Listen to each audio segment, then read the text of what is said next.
Thank you all for coming out today on a nice, warm Texas afternoon, and it is. I tell people on a regular basis, why would you want to live anywhere else but the great state of Texas? And,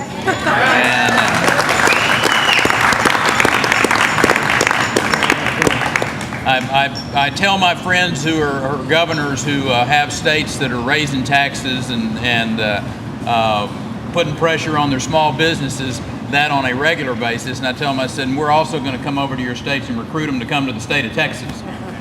So Arnold gets tired of seeing me show up in California. But it is a good afternoon to be here, and Carol and to Mario, to both of you for allowing us to come into your part of the world. You know, these folks that are joining me here today, not just these legislators, but certainly the men and women in this crowd in particular are members of the small business community from across the state, folks who know what it means to put your faith in an idea. This building is a great example of that, of someone who had an idea and they put their faith in that. They put their resources in that. Their family put their hearts into it. They risk their resources. And in most cases, they burn the midnight oil to pursue the dream of free market capitalism in this great state. In Texas, small businesses are the essential gears of our economic engine. They employ millions of Texans in sectors ranging from lawn care to manufacturing, like the good folks here at AB Ladder Company. Great example of those small, hard-working businessmen and women. You know, back in 2006, we passed legislation that reduced the property tax burden in our state. It leveled that playing field, Ellen, for Texas businesses, and it updated our tax code to reflect the realities of modern-day Texas economy.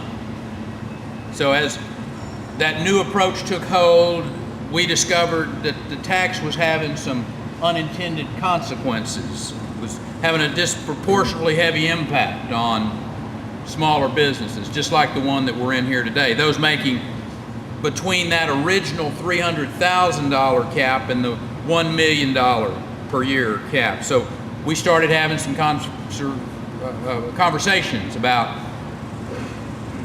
modifying that tax structure. And I'm here today to sign that change that this legislature passed, House Bill 4765.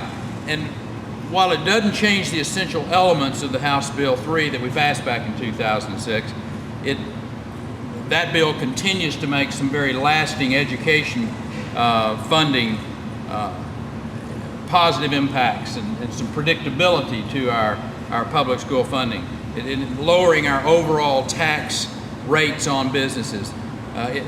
This change basically revises the definition of tax eligible companies upward from an annual revenue ceiling of $300,000 to $1 million. As a result, roughly 40,000 small businesses in the state of Texas will be able to hang on to more of their dollars, plow more of that money back into businesses like this in the form of new hires, new equipment, things like that. This represents leadership paying attention.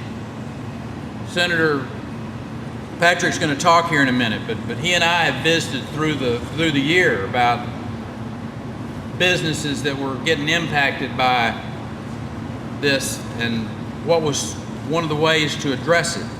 How you apply common sense to challenges that face this state. And this is a great example of how we've done that in the state of Texas.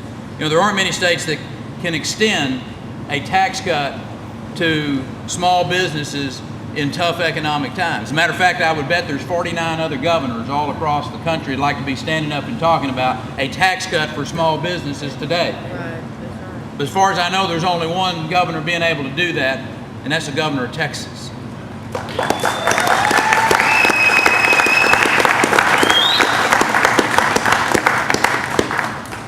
And it's because these members of the legislature worked well together, Democrats and Republicans, who understood that their small businessmen and women needed this type of response.